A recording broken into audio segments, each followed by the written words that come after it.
Hello and welcome to the Arkansas Ambulance Association Action Alert Network. My name is Ken Kelly, Government Affairs Chairman for the Arkansas Ambulance Association. Today, we would like to take just a few minutes to bring you up to speed on the latest news and information concerning vaccine mandates and how they may impact ambulance operations here in Arkansas and across the country. As many of you may know, and some may not know, on September the 9th, 2021, President Joe Biden issued an executive order vastly expanding vaccine mandates. Particularly, these mandates affected employers of 100 employees or more, federal contractors, and direct care healthcare workers. At first, it was kind of unclear as to whether or not this mandate would extend to ambulance services. Thought it was more in line with long-term care facilities, which were already under certain vaccine mandates, and facilities and providers such as hospitals, dialysis centers, other forms of healthcare facilities. Over the past few weeks, there has been probably more questions raised than there have been answers. And today, we may not have all the answers that you're looking for, but we wanted to take just a few minutes to share some critical information that we think for Arkansas ambulance providers is absolutely pertinent. When this executive order was issued, as I mentioned, at first glance, it didn't appear that this would affect ambulance services for two principal reasons. One, it mentions specifically that it would involve facilities and providers. Many of you probably know ambulance services under the Medicare designation are classified as suppliers.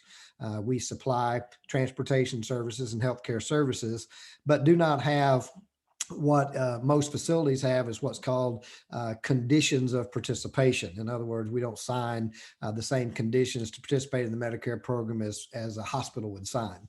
But on a deeper read, some of the industry experts now feel that there is a potential that this could apply to ambulance services in that because it does apply to hospitals and facilities in which we service, we would be brought under the umbrella of that facility as a quote vendor or supplier of services. And so we better be careful in how we interpret whether this applies or not. And so that's why we wanted to just take a few minutes today just to tell you a little bit about what industry experts, leading agencies, other associated partners, American Hospital Association, Long-Term Care Association, IFC, IAFF, some of the other key players that we often look to for impact and guidance have to say about the mandate. The scope of this really expanded into, as I mentioned, three categories. First was federal contractors. Pretty obvious that the federal government, through its workforce, has intentions to mandate the vaccine for its workers.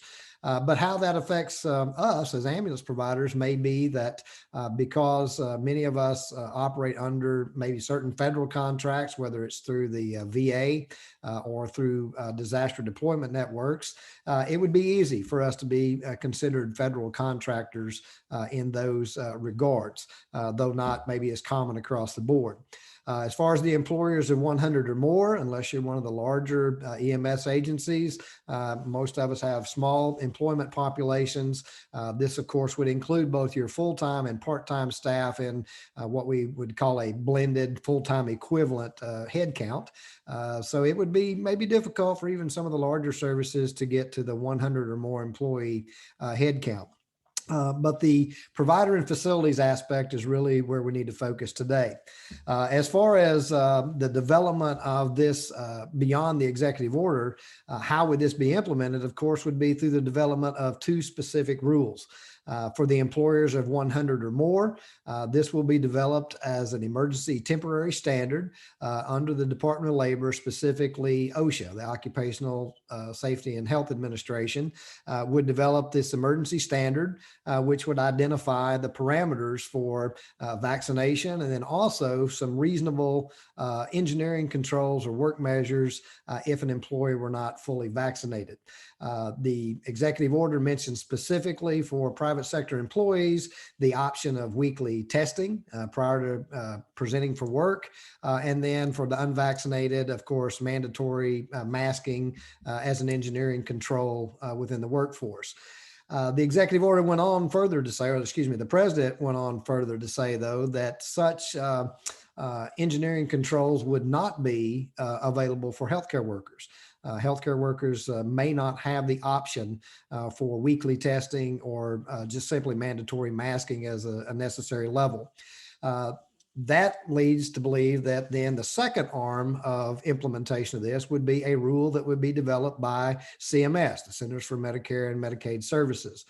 Most of us in the ambulance business know that we deal with CMS primarily from a fiduciary standpoint. That's where our paychecks come from. That's where our Medicare checks come from. So in that interim rule, there has been expressed that there would be no weekly testing option and that there would be no simple masking engineering controls. It would simply be for direct care healthcare workers and related employees of that agency, mandatory vaccination. As the most recent input on that particular stance that CMS has taken in an advisory committee call just a few days ago, when asked the question about the opportunity for testing versus vaccination, CMS officials made the statement that the full intent of their rule is to expand vaccination, not expand testing. So they've taken a pretty strong stance in that position, and we'll talk a little bit more about that before we wrap up. As far as what we know about these rules, they were expected, both the OSHA rule and the CMS rule was expected to be published by October. We now know that as of Sunday, that deadline has come and gone without any official publication in the Federal Register of these rules, either OSHA or CMS. But it is expected any day. The rules have been drafted. Department of Labor officials have confirmed that they have completed their review of the OSHA rule, and it has been passed to the White House for final approval for publishing in the Federal Register. CMS is thought to be on the same fast track timeline, though both have not obviously been published to date. So we are waiting to see exactly when that will take place. In the rules, they are thought to be two possible accommodations, exemptions or accommodations within the rules. And we'll touch on those just real briefly. The first accommodation that most employers would look at under the OSHA rule might be an ADA medical compliance request. This seems to be one of probably the more challenging to obtain from a timeline standpoint, in that it would involve documentation of medical conditions, possibly involving the employee's primary care physician to attest to such medical documentation. And in general, an ADA complaint would require that there be demonstrated great risk, great harm, great impact to the livelihood and the health of the individual claiming the ADA exemption. So is a possibility that those could be obtained and granted, but it does take a little bit of legwork and time to do that. The other one that, of course, is you hear a lot in the news is the religious exemption. And there has been some clarification on religious exemption about what that means. One thing that they did come back and say is that, one, it does not have to be just mainstream religion. So we're not talking about the principal, denominations, Catholic, Baptist, Methodist. They have determined that the religious exemption is a deeply held personal individual belief. And that's pretty broad. And of course, the courts will be, I'm sure, challenged on ruling on what a valid religious exemption is in the coming weeks, as numerous lawsuits in that regard are certain to be filed. So those are the two possible exemptions. Some clarifications on the religious exemption. It does need to be personal. It does need to be a personal conviction.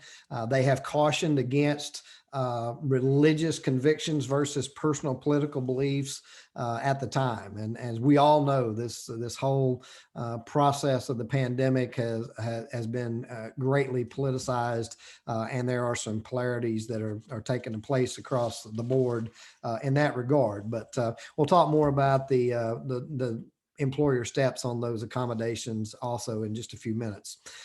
Many have asked about, how would this apply specifically to ambulance operations? And as far as an enforcement aspect of it, the OSHA, if you are falling the category of 100 or more employees, of course, the OSHA under the emergency temporary standard would follow the same course of any other occupational safety or health concern for the workforce or the work environment. It would take a complaint usually. It's usually complaint driven that there is some process or mechanism that has caused risk or harm.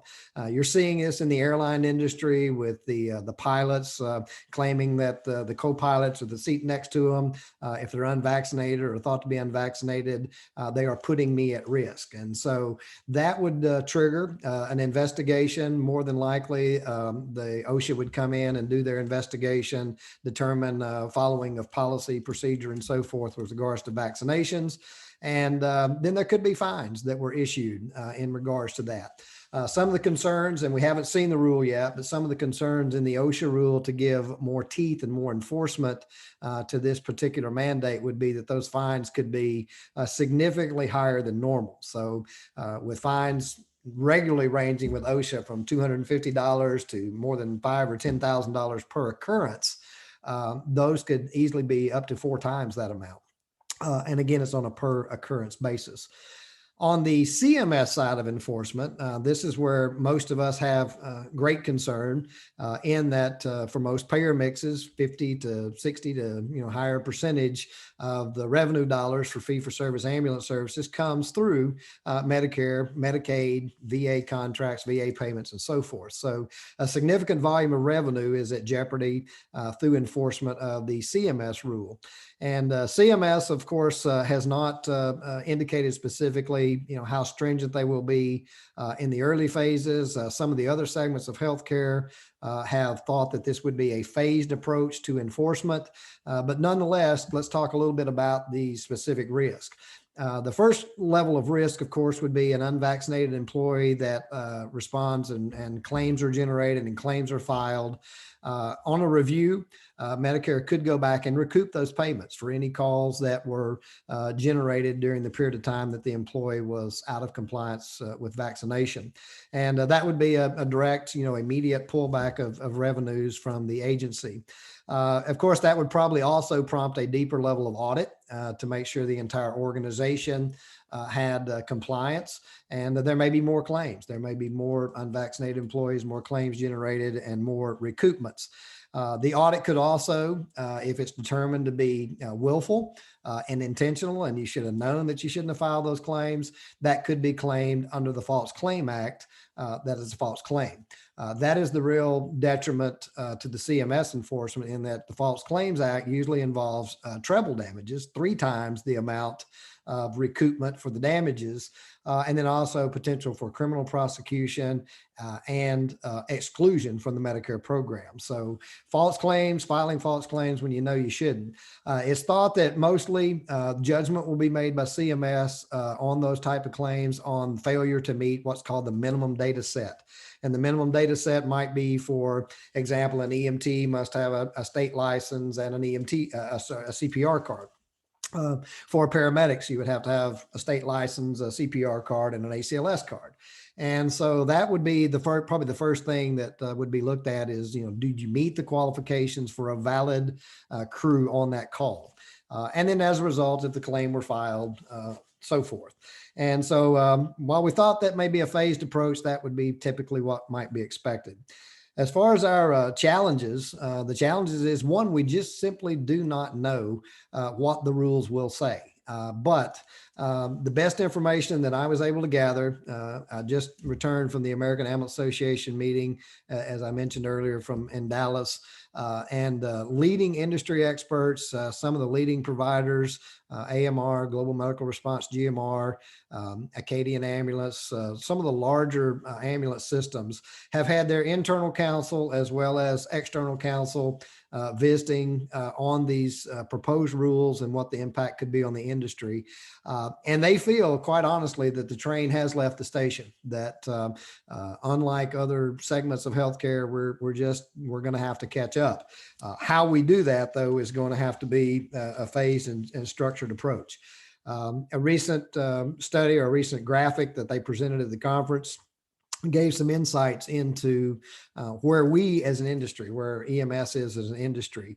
And one slide, just to kind of give you a high level snapshot, not to quote specific numbers, but physician groups seem to be at about 96% compliance.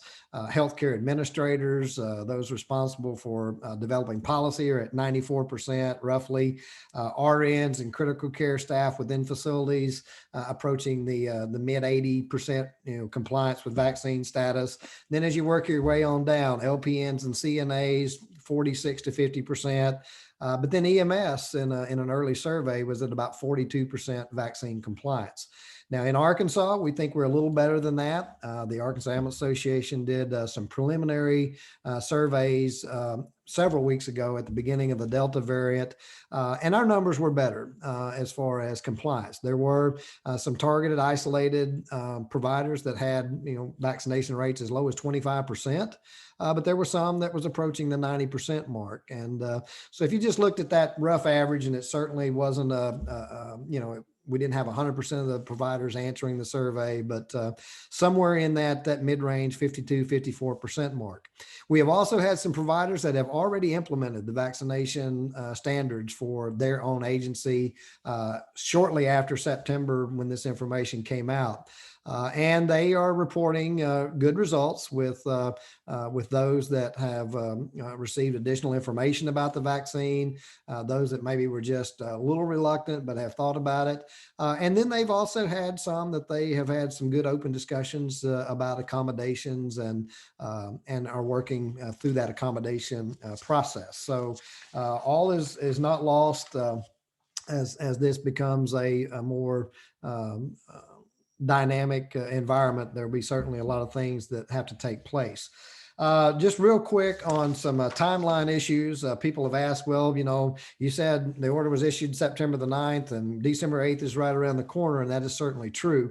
Let's talk just a little bit about compliance and what fully vaccinated would look like if it does come down that we are stringently held to these developed rules when they do come out. The first is what is fully vaccinated, and that's determined to be 2 weeks post last injection for whichever series of vaccine you choose. For the Pfizer, which is a 2-shot regimen, has a recommended or has a 21-day spacing between injections, would mean that actually today, this video is recorded November the 3rd, you would had to have began the series today in order to be fully compliant with the second shot on November the 24th. And then 14 days beyond that, you would be considered fully compliant. Moderna, we're actually behind the 8 ball. Moderna, you would have had to begin the vaccination series on 10/27 with a second shot regimen, which is a 28-day spacing on November the 24th. And that would get you fully compliant for Moderna.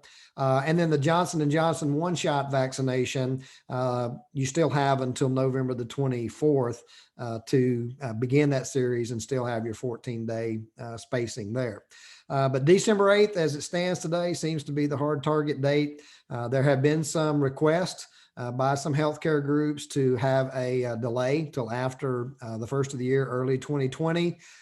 There doesn't seem to be any indications. As I mentioned, CMS says the goal here is not testing, and I don't think it's the goal is not delay. The goal is vaccination, and I think they're going to hold pretty hard and fast to that timeline. So what happens if you're not fully vaccinated by December the 8th? Well, that certainly is a decision every agency will have to make. But in most cases, if you're not fully compliant, you don't want to run the risk of fines or penalties under the rules as they may apply from OSHA and CMS. That may mean that employees would have to take unpaid leave or use accrued benefits, whatever your agency policies are, to accommodate that for that period of time until they become compliant. There has been a question that has been posed, and it came up today in the Governor's Advisory Council call where we presented this information, is what about recently infected or recently recovered? There's a 90-day recommended period before you can receive the vaccination. That would probably be considered a reasonable accommodation under ADA. And so you may be able to document that along with the primary care physician's documentation and receive a reasonable accommodation for that. But that's really the summary of what we know today. I wish we had hard and fast information that would that say the rules are here. You can go review them and make determinations. But to date, that is not the case. We are still waiting both on the OSHA and the CMS rules to publish. So takeaways from this, what do you need to be doing right now? Well, number one is make sure you pay attention. Make sure you're paying attention to your email. Make sure you are following any media sources that you may have that gives good information. And also we will get information out to you. Certainly our member alerts go out to our members. We have met with officials from the health department to kind of let them know what we are facing with these projected timelines. They are monitoring sources as well and will feed information to us as they get information. Staff education is critical. If you've not already begun that process, you should really, consider how you're going to roll this out to your employees as quickly as possible so they have time to make appropriate determinations and decisions as well. Policy development within your agency, you'll need to make sure that, how you're going to handle those accommodation requests. There are some standardized forms out there. The American Ambulance Association is working on some toolkit items. The Arkansas Ambulance Association, we are also working on some toolkit items. And there's a number of web resources that you can search for, ADA vaccine compliance. Be very careful in not using cookie cutter templates, especially for the religious exemption form. They were very clear in that this must be a personal, deeply held conviction, not a blank fill in the form that says, yeah, I have a religious exemption and, sign your name. So be very careful that this is thoughtfully submitted and thoughtfully considered in order for that. There has been a question raised about who will determine the validity of a religious exemption request. And of course, the big concern here is the violation of individual civil rights and any potential negative outcomes that could come from that. Employers that have met with their employees and reviewed the form and feel that they have a deeply held religious conviction may accept that form. That may be your policy. Again, this is not legal advice that we're discussing here today. You need to consult your own legal counsel with regards to any policy development. But in general, CMS would probably be the one that would determine whether or not exemptions were granted. Then that may subject the agency as well as the federal government could be sued in a civil rights violation. And certainly that would take a long period of time. They're probably not going to be adjudicated quickly because of the volume that's likely to occur. So you would need to plan accordingly for that, but your counsel will give you advice on that. As far as our timeline awareness, kind of went through that December 8th timeline today. If that changes, certainly we'll let you know as quick as possible.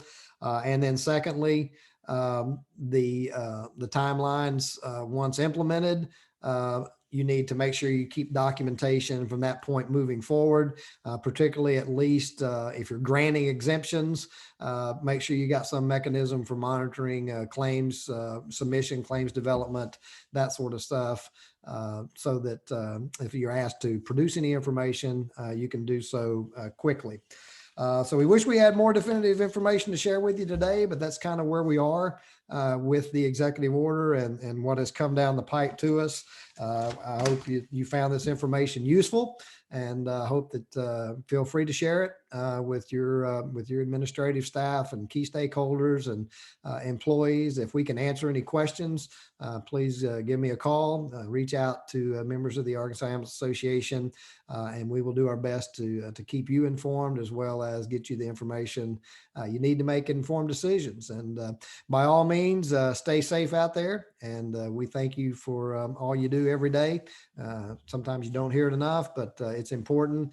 And this is important that we share this information with you so you can make good decisions. Stay safe. Thank you.